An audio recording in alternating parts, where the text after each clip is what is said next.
We understand this is a very difficult morning to get everybody out. Yeah, sorry, I have a quirky driveway. It's all right. We now have we decided to establish a policy whereby if the schools are closed, we will not meet, closed or delayed. Then everyone will know. What are they? Today? Pardon me. Today they're delayed. Oh, Delayed. It's a 2-hour delay, and so but. We had no policy for anyone to follow, so unfortunately, Oh, I don't care. the merry band is great. here, No. and the nice thing is LMC-TV is here, and the press is here, so we'll get other coverage.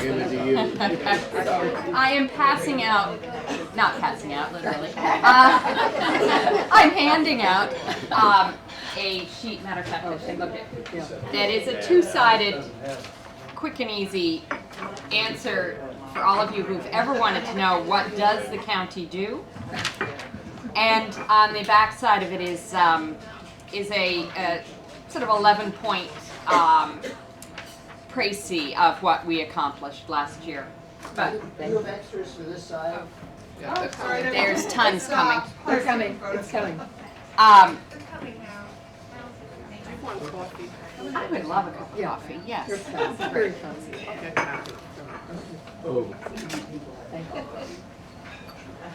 When he comes. Some of this. Thank you. Again, I am so sorry for being late. We're glad you made it. But I was asked originally to come and speak to the summit, my favorite home group, homies, about the county budgeting process that we just went through. And, oh, thank you so much. Thank you. And specifically how it impacts the Sound Shore communities, Larchmont, Mamaroneck, in this area. And interestingly, at the summit board meeting, Reverend Allen brought up someone that he had heard speak, I guess, and you've met Jim Wallace? No, well, I've read it through the years. Anyway, he very kindly, lovely, sent me a book that I have so enjoyed reading called Rediscovering Values on Wall Street, Main Street, and Your Street, a moral compass for the new economy.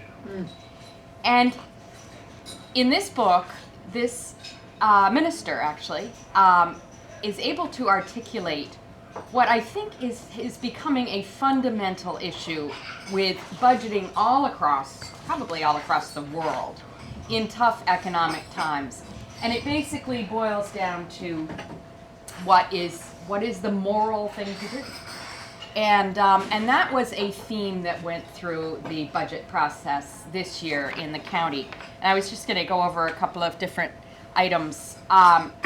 We received our budget from the way it works in the county is that the county executive works all fall, probably from actually starting in August, with all of his commissioners and department heads to come up with an idea of what their department needs for the coming calendar year. It's a calendar year budget.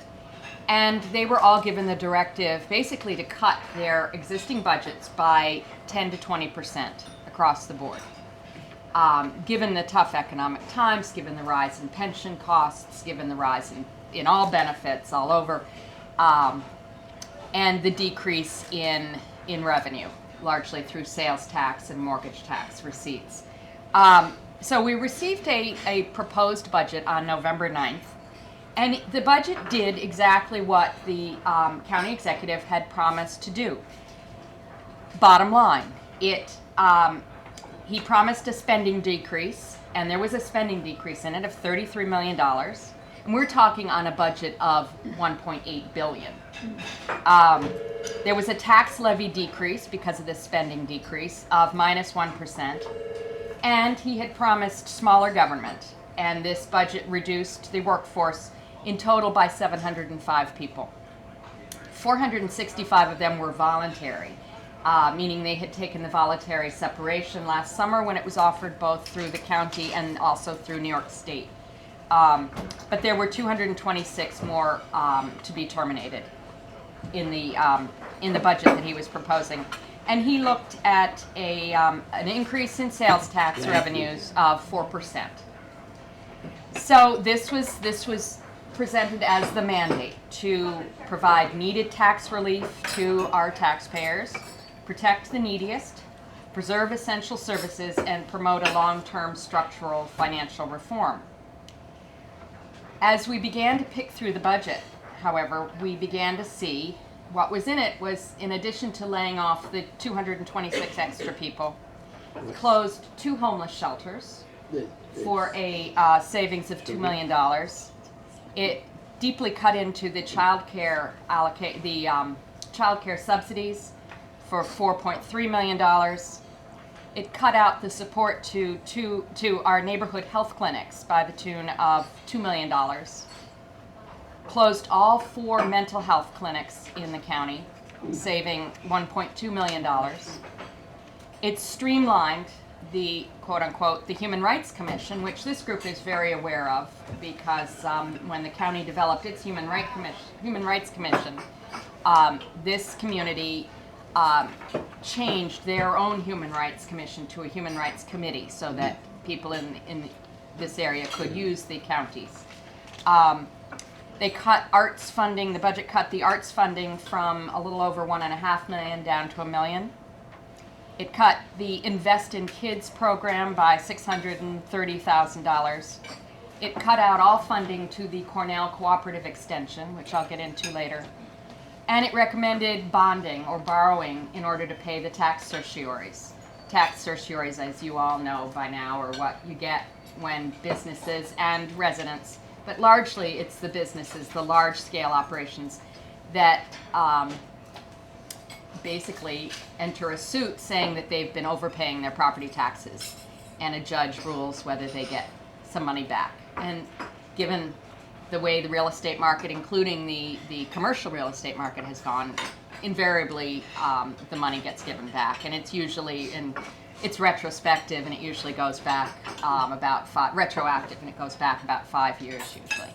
So it's a chunk of change. So that was recommended to be borrowed. So we had starting the middle of November until the beginning of December, we held daily budget meetings with each of the commissioners and department heads, challenging them to defend their budgets and what they were requesting. And we also have a paid auditor that the Board of Legislators pays for through our own budget to look at the proposed budget and find any irregularities in it, anything that seems that doesn't really pass the smell test, or that just doesn't seem that it's fair. And we also have 2 citizen advisory committees that are both very vocal and put in a great deal of time and effort on the budget. So we had a great deal of input coming in from both the departments, the commissioners, and the outside groups. We also held 3 public hearings. And in my 6 years on the county board, we had the most speakers I have ever seen. We heard from over 2,000 people on this year's budget. It was absolutely astounding. One went until 1 in the morning, just so that everybody could be heard. The overall thrust was that tax relief was very necessary. People are still hurting a lot in Westchester County, but that the cuts were too steep. The cuts in the services and the taxes were in the budget were too steep, and that they would feel the impact too greatly. And as we began to hear from people and began to realize what they were talking about, we again went back into the budget and looked at the fact that these layoffs included 40 people, an entire department basically, for the Section 8 staff, because the administration had decided that they no longer wanted to handle Section 8 housing vouchers, and they wanted the state to take that back over. So they were going to fire all of the people who handled Section 8 at the end of December. They cut labs and research greatly. Labs and research is a very little known department, but incredibly valuable to the county. They perform, it's the office that houses the medical examiner. who does all autopsies, but it also handles all of the forensic research that is done in the county. And they, matter of fact, call it the CSI syndrome, that now that so many people watch these TV shows, there is more and more of a, not only a request, but a dependency on forensic research and DNA samples. And it's also used a great deal for public health testing, water testing, any kind of spill, soil testing, etc. We saw that the Emergency Services Department cuts included a personnel cut of 20%, including 14 personnel who were vital with the first responders who represent all of the different municipalities. A closer examination of the homeless shelter cuts showed that one of the 2 shelters that was being closed is the only shelter on the Sound Shore in New Rochelle. It's called Oasis, and it isn't used as much as it used to be, which is the good news, but it is still used and still needed, which is the bad news. And to see it cut caused a lot of consternation, especially among the social services providers, wondering how far will people go away from their homes in order to find shelter. The daycare cost were, the subsidies were cut, and the parental share was increased tremendously, up to 30%, which was a level that has not been felt in Westchester County for a long, long time. And this means the amount of money that a family receiving subsidy has to put in towards their daycare costs. And probably not too many of us have to worry about childcare anymore. But it now costs, for good, qualified, licensed childcare, upwards of $13,000 a year, which is equivalent to, it's more than what I paid for tuition when I went to college. So this is very, very steep, but this is what it costs in this area of the United States. And so what we began to hear from people at the microphones, at these public hearings, was that they were going to have to quit their jobs. If they couldn't afford to put their children into childcare, they would have to stay home, or many of them were fired, were worried about being fired because they were taking too much time off to take care of their children, and that they were worried about having to go on to public assistance themselves. So with the right hand taking away some subsidies, some public assistance, the left hand was going to be receiving a great deal more in terms of people going on to needing public assistance. The neighborhood health clinics rose up in force, very, very worried about their own funding. They are funded through the county to basically in an effort to provide the services that the county no longer provides in its health department. The county has really gotten out of the hands-on care delivery through the health department that it once did, and now utilizes the services of the neighborhood health clinics, which also serves to keep people out of the emergency rooms for things like sniffles and you know, cuts on children's knees. And this was there's a neighborhood health clinic we've heard from here in the Summit a number of times, the Open Door Clinic in Westchester, that is often called upon and pointed out as being so helpful in the community, especially in the Westchester community, that if it had been there while United Hospital was still around, perhaps United Hospital might not have failed. And at the very least, their emergency room would not have been as overrun as it was. And we all know that emergency medicine is the most expensive form of medicine that you can provide. So the rationale for that was that the neighborhood health clinics should, at some point in time, get some help and federal funding through the health bill that was passed last year, and that is now the topic of a great deal of controversy. And but the neighborhood health providers came out in force to say, we don't have this money yet. This is not money that's coming into us, and we will be severely hurt if the county pulls its funding now. For the 4 mental health clinics that the county runs, the case was made that there are not-for-profit providers who can provide and do provide a great deal of mental health service. And we've had many of these mental health providers here at these tables. However, the two of the northern shelters were to be cut immediately at the end of December. Patients were already being told that they could not schedule any appointments for after December 31st. There was no transition plan that had been developed, and we heard both from the providers and the patients and that these two northern clinics see over 2,000 patients a month. And the fact that the doors were going to be shutting was very, very anxiety-provoking, to say the least, both on the parts of the providers as well as the patients. We had a table full of psychiatrists, which was sort of an interesting experience, feeling that we were counseling the psychiatrists not to worry, not to worry. The Human Rights Commission funding, which is through the county executive's budget, was cut severely to include only the Human Rights Commissioner, and her staff was cut out from under her.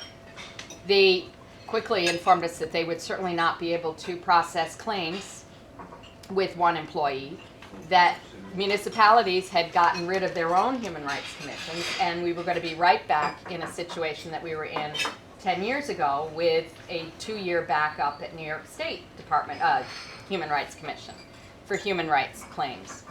And additionally, the Human Rights Commission handles the Equal Employment Opportunity Program for the county. So again, one person in that department was definitely going to not to be able to function nearly as effectively as she's functioned before.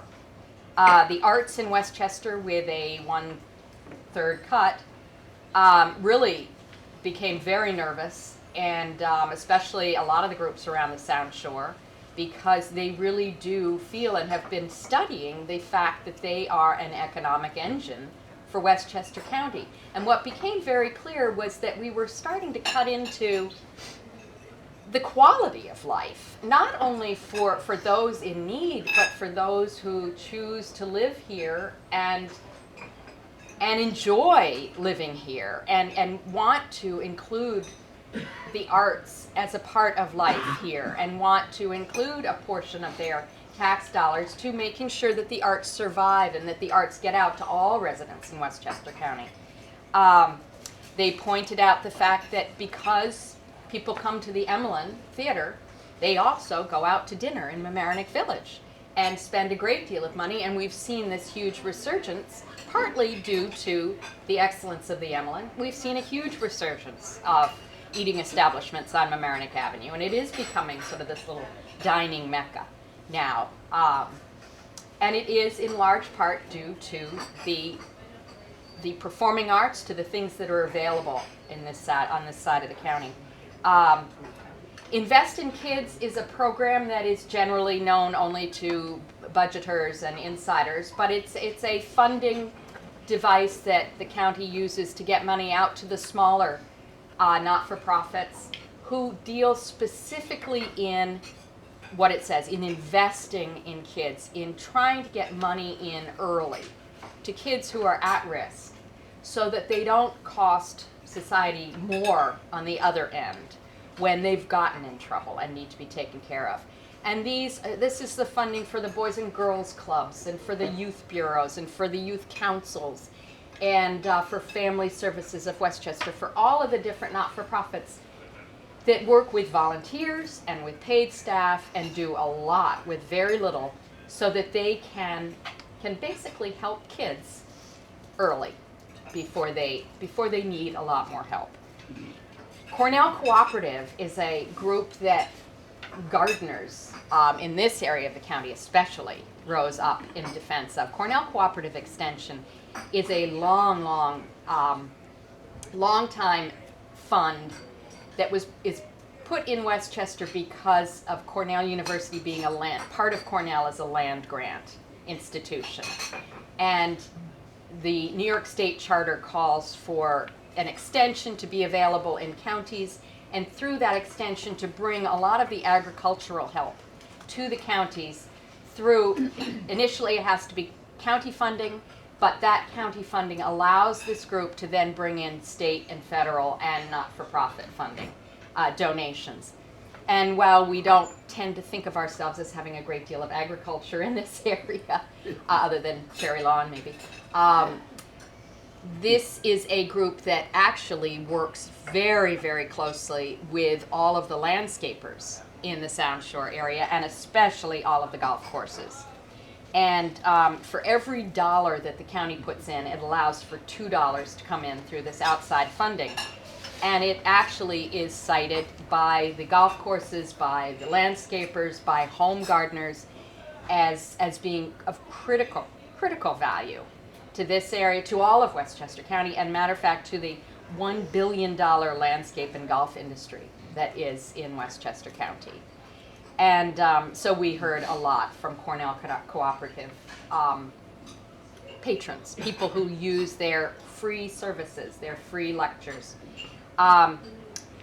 There was the bonding scheme for the tax certiorari's was viewed by the auditors as well as by the members of the Board of Legislators as being very problematic, especially because we watched Nassau County do the same exact thing and have their bond rating dropped. Not a good idea, according to all of the financial people, to actually borrow on credit in order to pay back taxes that you were now responsible for giving back. We also took a hard look at our sales tax projection and worked a lot with the auditors on this, as well as the rating agencies. And since our sales tax projection is currently $6.5 million ahead of what we had anticipated last year, the auditors said that our increase, we could increase it to see a 4.5% increase in 11 versus 2010, and that was an acceptable level. They said don't go any further, you never know, but so far so good, knock on wood. And we also, luckily, and this was something we were able to see towards the end of the year as we were finalizing the budget investigation, that we were seeing a surplus developing of $52 million, which was also not projected. We had projected closer to 30. So we saw an increase of $20 million coming in for our surplus.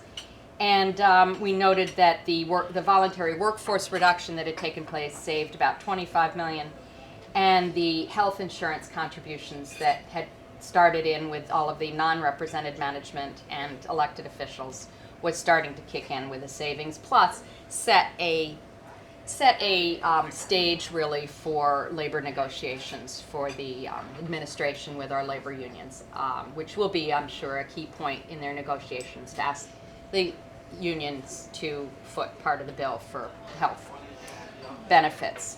So what we did was we approved a revised budget to restore these essential services. And you can see on your sheet some of the things that we put back.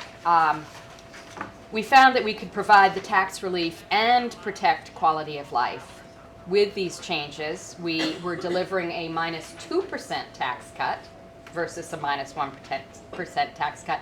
And before everybody starts running to the bank to see this huge tax cut, I have to remind everybody that the county tax represents 20 cents on the dollar of your tax bill. So a 2% cut is literally like maybe 4 cents. So again, don't get too excited. But it did send a message. It does, I think, and I think the Board of Legislators felt, it does show that people are being heard. They may not want services cut as deeply as had been offered, but they definitely still need to see some kind of tax relief. And perhaps it sets the stage for some of the other contributors to our property tax.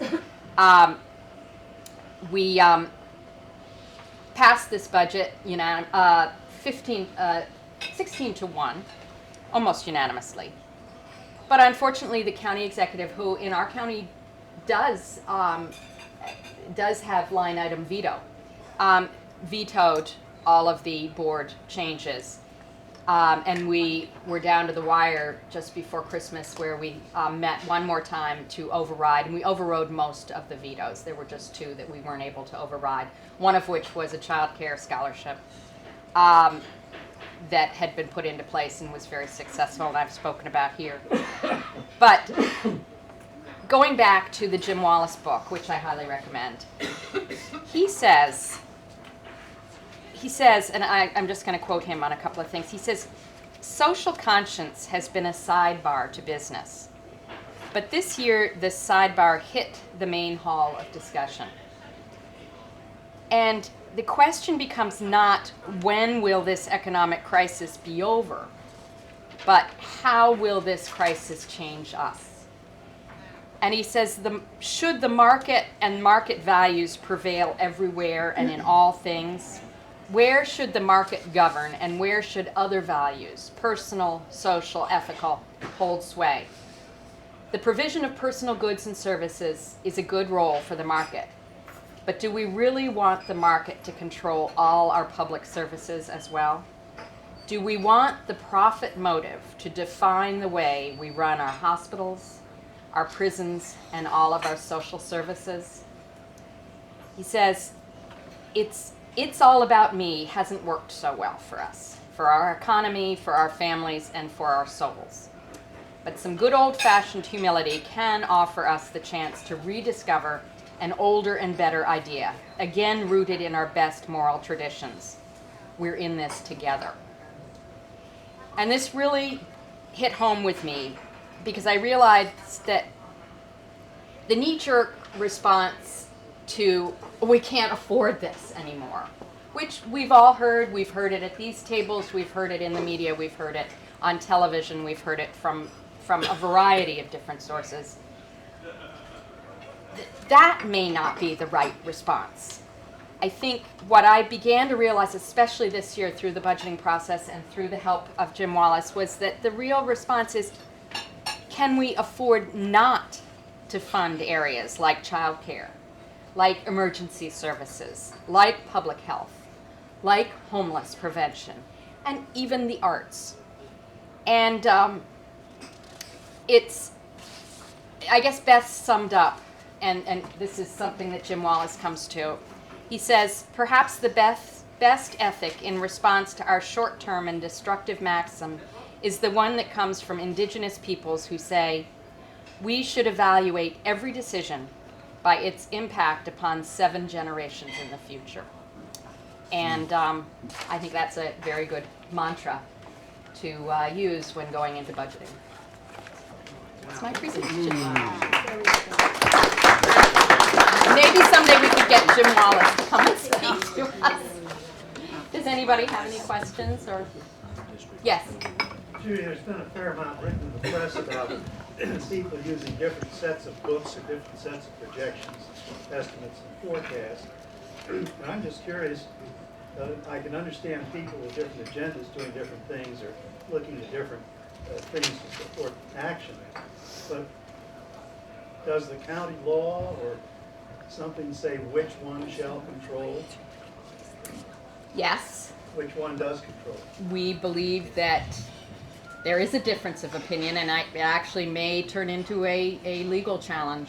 But basically, it's that the county executive proposes and the Board of Legislators approves and it's only upon Board of Legislative approval that you have a county budget for the year, and that forms the tax levy. That's very fundamental. The difference in looking at the numbers, I think, some of it is projection. So to be fair, there are many, soothsayers, and there are people who will tell you the glass is half empty, and there are people who will tell you the glass is half full.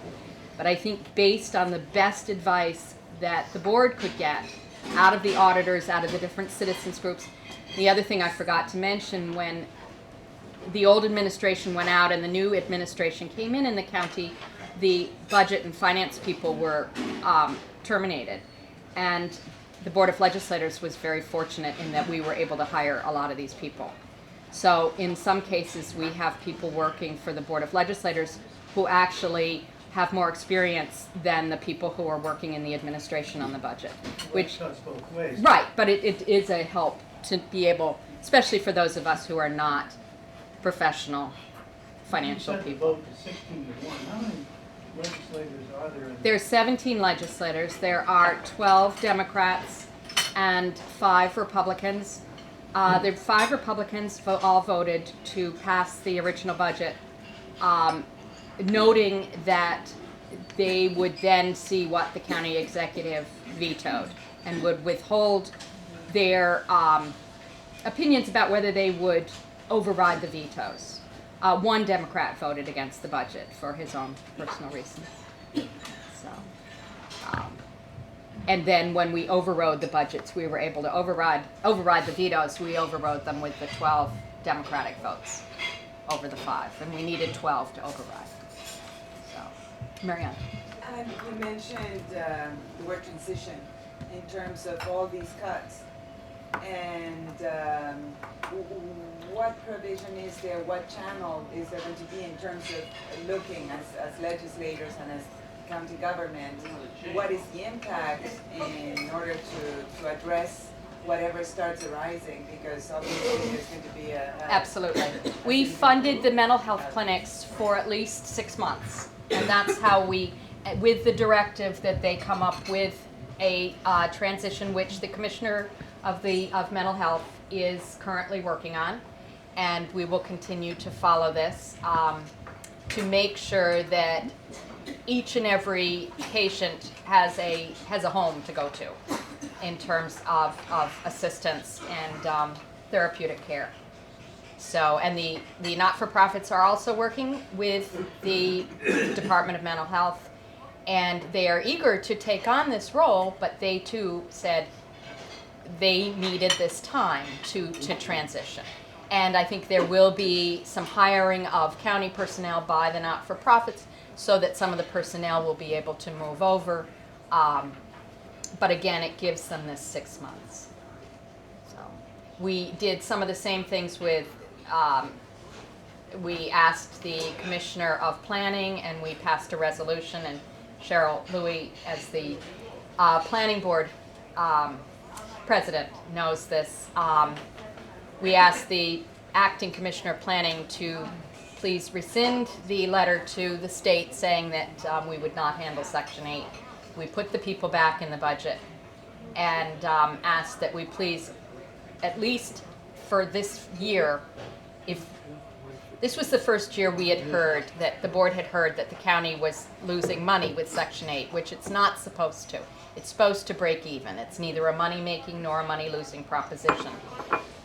We did find some numbers that we were not comfortable with in the numbers that were used as a support for why we couldn't do Section 8 anymore.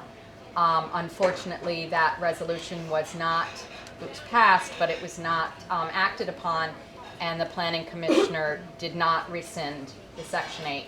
So it's in a bit of a crazy place right now.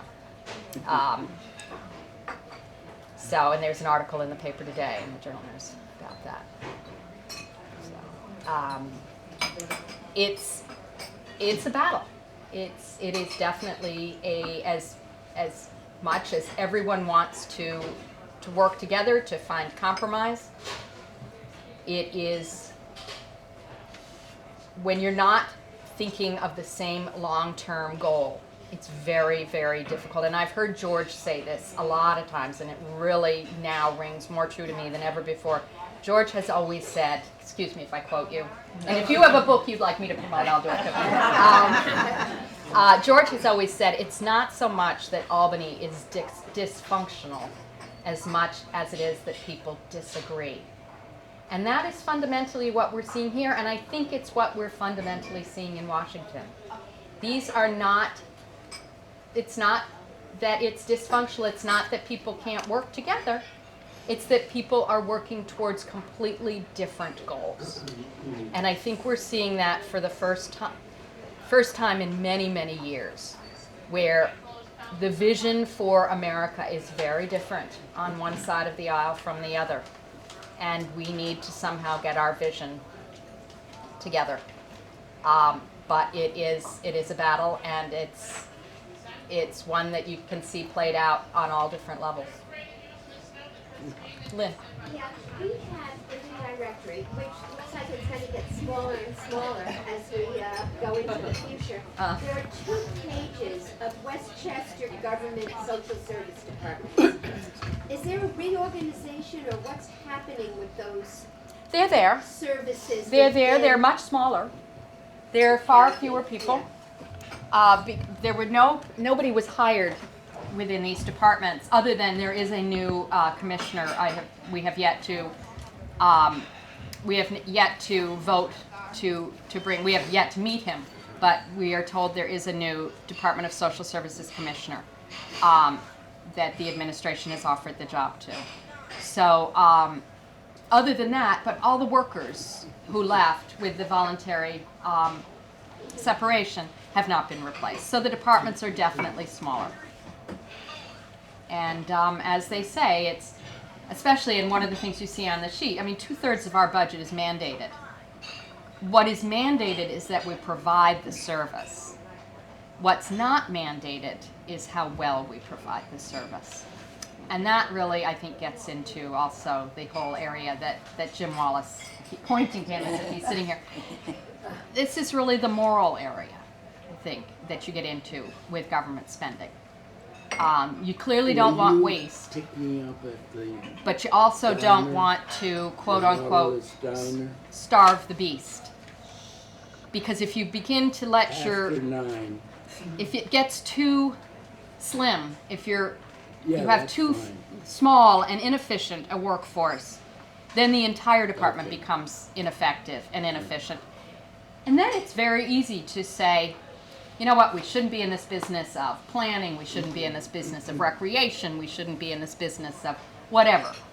Privatize, privatize, privatize, slash, slash, slash. And you lose a lot of the oversight. And again, it's a difference in the way you see how society should be, how government should be run, and how we all need to take care of each other. Cheryl. I can only speak to the planning department, but there's another big loss of services that we can't identify. The county executive would not let the planning department apply for any grants because they wouldn't give them the matching funds. And those grants monitored all the streams that come through our watershed and numerous other services that we provide. So a huge portion of the staff in the planning department were actually paid for by state and federal grants that they were not allowed to apply for in 2010. So I only assume that that was carried out through other departments as well. It was very, And very so much there's so. going They to were be all told. a hidden loss of services that we can't even project because nobody's computing what grants were not applied for and what Right. that will cause them off.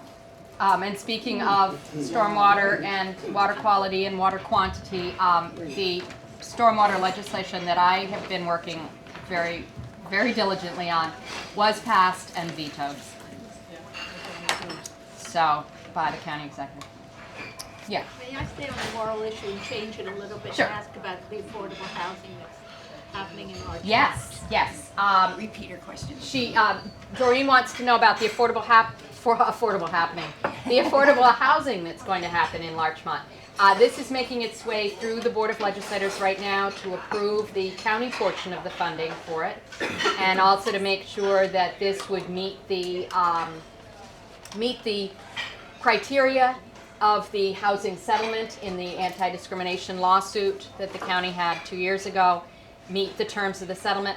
I'm now working with Beth Radow, and hopefully with, I don't know if she got in touch with you guys, but we're going to try to put together a big meeting and bring the developer in to talk about this probably in March. Hopefully before he can put a shovel in the ground so that nobody's surprised, but by the same token, which I think given this kind of weather condition, we're probably going to be safe, that no shovels are going to go in any ground soon. But this is a for sale opportunity of 51 for sale units, co-ops or condos, I guess, I'm not sure the difference anyway. Condos. 46, 5 of them would be set aside for workforce housing, meaning you can say only people first who live and work in the community. The others would be broadly advertised. These will be magnificent units from what I've seen, and I'm eager for everybody to see the same renderings and the same plans that I've seen. They're not as affordable as one would think of in terms of affordability. Most of the units go for around, I think the one bedrooms are around $220,000, but one bedrooms are $160, two bedrooms are $220. They would stay affordable for 50 years, meaning, and so any buyer has to meet the criteria in terms of the income limitations, not being allowed to earn over 80% of the county median, and would also be able to carry the taxes and to be able to carry a mortgage. And then the affordability part comes in terms of when they sell, it remains affordable. You don't make a profit on these units. So, and the site is what had been previously known as the Esposito site behind the Guitar Center, back towards the railroad tracks, currently space that's covered in asphalt and used as parking right now. So not only does it help a little bit with stormwater, sorry, I have to get back into stormwater, but pulling up all that asphalt will be good. The developer, who will also be prepared to talk about all of this, is putting in stormwater mitigation facilities underneath, some retention basins, which could at least not harm the Pine Brook area. I like to think of it helping, but I have a feeling it's really just do no harm. So anyway, but that will be the topic for future. And that money is in the capital budget. It gets carried in the capital budget, the county funding, and we will probably, it's on the agenda, I believe, for next Monday. In budget and appropriations, or the 31st is probably when that will go through for a final approval by the Board of Legislators. So, Ann.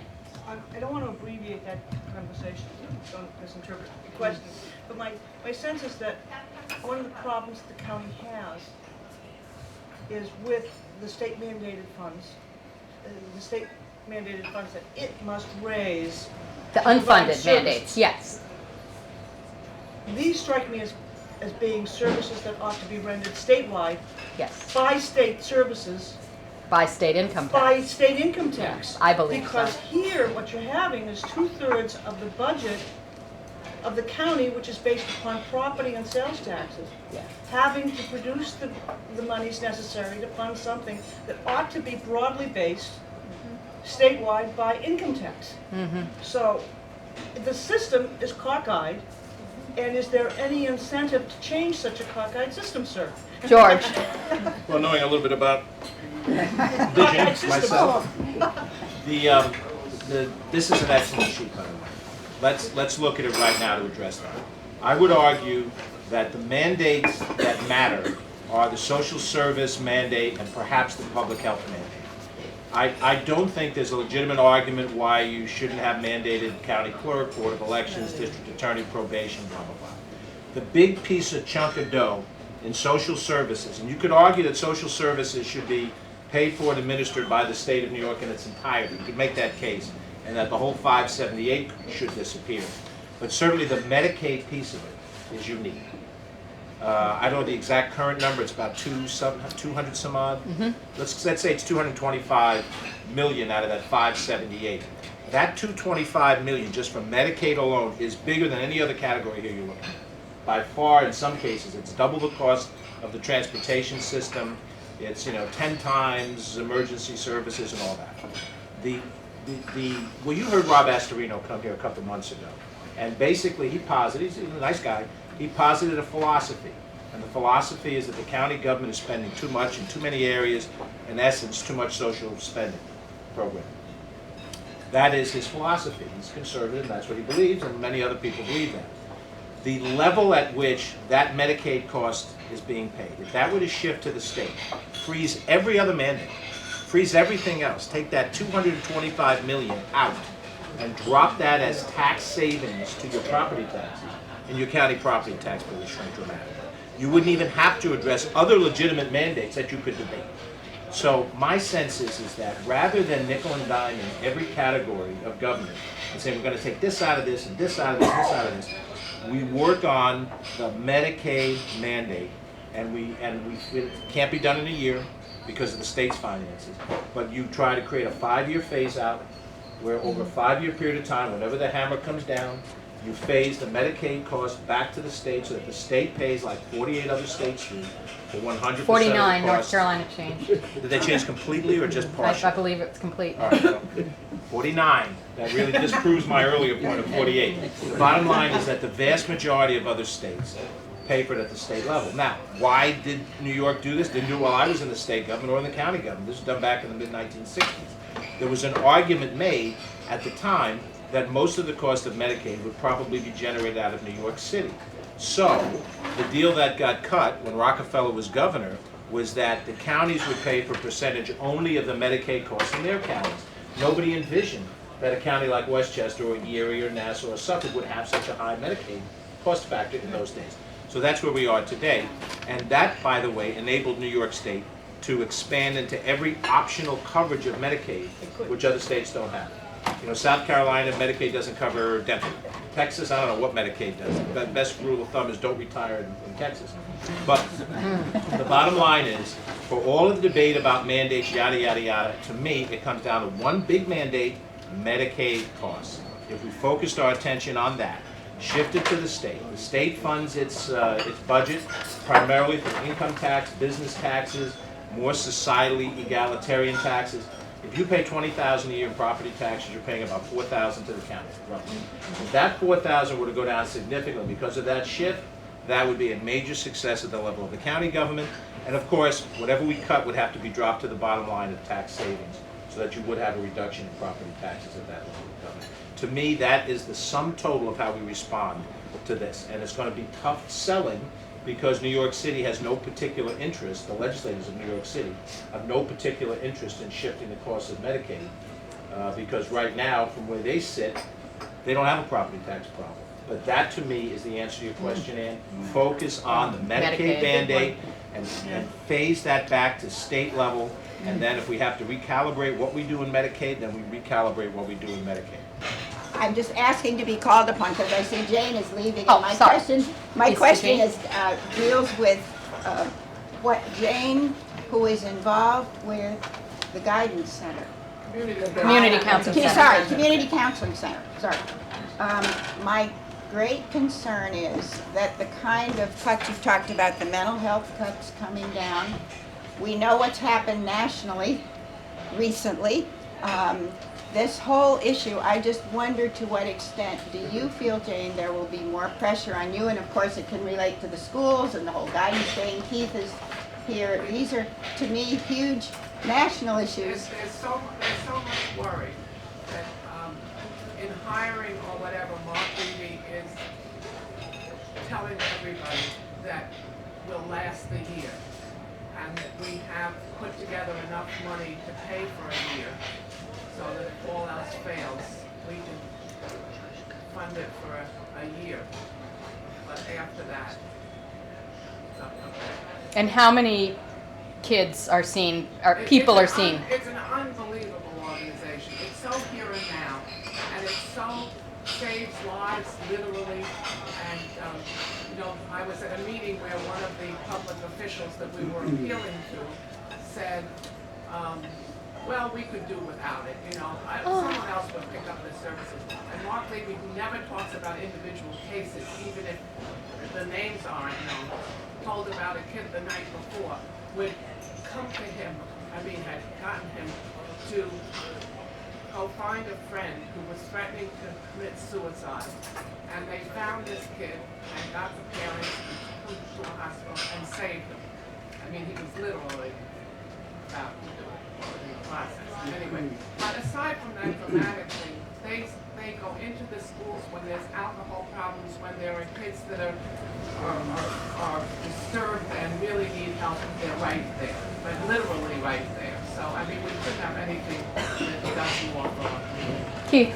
To piggyback what Jane just said, I don't know, the events that occurred in Arizona this past week or last week, the one thing that everybody's pointing a finger at is that Arizona or the schools or the area where the gentleman, not even the gentleman, this individual went crazy, they were talking about the firing or the not hiring of crisis counselors.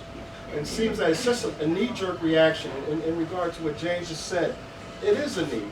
And to have politicians play politics with the funding of certain things, let the funding cut of a community counseling center in Mamaroneck Larchmont and see what problems will arise in our area.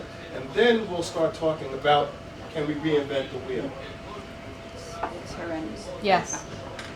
I promise though, that we're gonna do everything possible to keep this going. But it looks like you'll get more coming to you as the county things close. Your kind of agency. Not from county dollars. People. Yes. People. Yes. Oh, I thought you meant more in terms of dollars. Higher Right. demand for the service. Yeah, more demand. Absolutely. I think it's, we have to stop looking at the politicians because you're representing us. We are the ones that have you where you are, and you need to hear from us. And the issue is that it's always, the people that have immediate need or the agency that has immediate need because they have all these data of people they serve. But when it comes to the phone calls, to the legislators, to the letters, to communicating, your approval or disapproval for policies, people just don't call. So this is the result. I mean, I think we are here because of the result of us not really following a little more closer what is going to, in the end, sooner or later affect all of us. Yes. We always think it's not going to affect us, we're okay, but then eventually it will. Of course. Plus, unfortunately, it is the rhetoric of the angry and sometimes alienated that is louder now, and that comes through. I personally think the internet has a great deal of, is a lot to blame for this, only because of the extent to which it is an anonymous vehicle and allows individuals to say things that they would never ever say to another person face to face. And I think our newspapers do us a disservice when they don't vet the internet comments and the blog entries. I think they've always been so good about vetting and authenticating. When somebody writes a letter to the editor, you'll get a phone call. Did you write this? Yes, I did. Can you accept? Yes, that's me. That's my signature. But that is not something that's required to the same extent with the internet. And yet then the media, the newspapers especially, will print those internet comments as if they had been vetted, and they haven't. So I think that is something that I think we all need to recognize, and I think in some ways then the opposition voices have to get louder as well. And seek to calm down some of the fear and the angry vitriol that is out there. Somebody asked me Saturday, matter of fact, was I concerned as an elected, albeit small-time politician, was I concerned about the shooting in Arizona, and did it surprise me? And I didn't even have to think for a minute to say, no, it didn't surprise me in the least. When even someone as puny as me, as I, get nasty email messages. I don't read blogs anymore. George knows, he has the same thing. Some of the things that people will say are horrendous. There seems to be no shame on the internet. And I believe it's because of the anonymity. I've received phone calls that I hit erase. I don't listen. I'm not going to listen to that kind of talk. There are insinuations made constantly. And then we wonder why more people don't run for office. And we wonder, how come this person's up for re-election after, X number of years and nobody runs? Well, in a lot of ways, who wants to? You know? Yeah. Judy, from a moral point of view, one of your main issues, and whether or not local or state or federal government is dysfunctional, and the fact that people disagree often violently, what is the responsibility of our educational system? What kind of an educational system do we need that will help us understand each other? I think we definitely need to go back to our roots of teaching civics in all senses of the word, how to be civic-minded, how government works, what is civil discourse, why we have branches of government, why our forefathers put together a system that we've had in place for these, over 200 years that has worked, and it doesn't work well, it's messy, but there's an understanding of it, I think, that's missing. I think it probably has to do with a lack of understanding about how government works and why it's been set up to work in the way it does in this democracy. Ann? I'd like to give you a job promotion. Let's say you're the county executive. So Ms. CE, what would you do if you were in charge of facing this budget and the deficit? What would you do in fields of either cuts I would or sit down raising revenue? with my legislators. And he hasn't at all. So it's a built-in confrontation rather than deliberative process. It is not a deliberative process at all.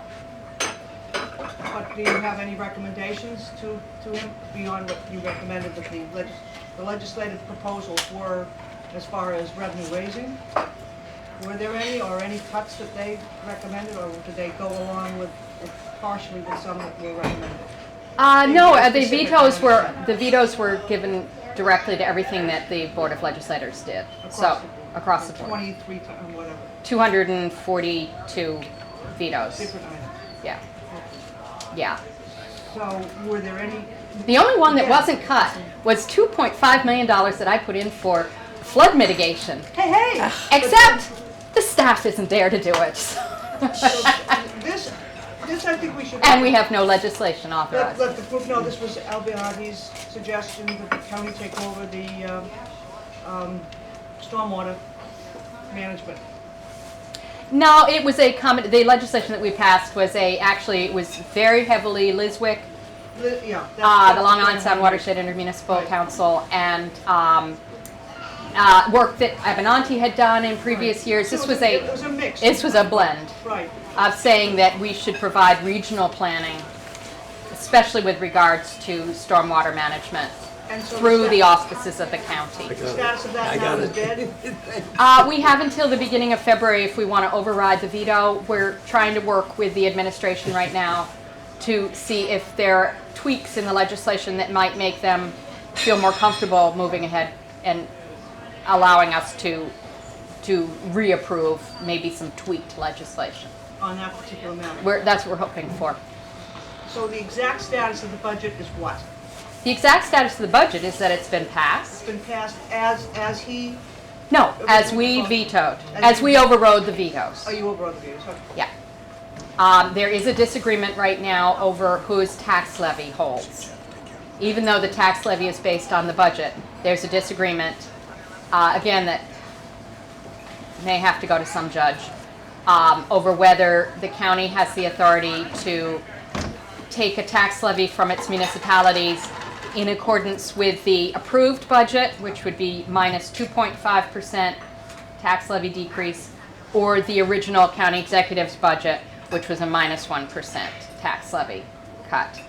And so the tax commissioner has not been authorized as yet to send out tax levy notices to the municipalities. That has to be done by March.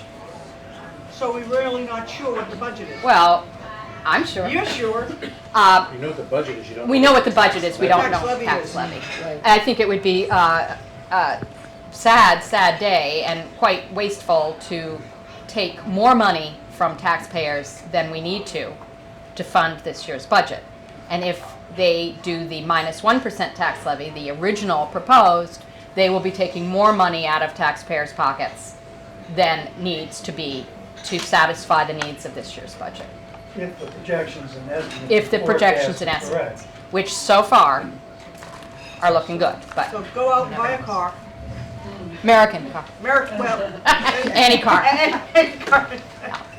but don't put it on credit. You still get the. Yeah. So how many positions were ultimately cut from the final budget? We overrode the, so right now, the 465 voluntary, there may have been a few, there were actually some more that were not overridden. But, and they have let the 40 people go, even though we put them back in the budget. They did let the 40 people go. I mean, they got pink slips. And they took away their passes. So, actually, that does not impact the town of Mamaroneck, interestingly, because the town of Mamaroneck and the village of Mamaroneck are some of the few municipalities that actually handle their own Section 8 housing through Anadinoy. And the state money comes direct, the federal money comes straight into the town and village. But most of the, and some of the, Yonkers handles its own. What Yonkers does that is problematic to some, Yonkers farms out a lot of it to a firm in Florida. So they outsource their Section 8, their inspections and things, and that is sometimes seen as a problem. That it's not local building inspectors who go and inspect the buildings. Thank you all. And again, I'm so sorry I was late. Thank you. And thank you all for coming on this rain this morning.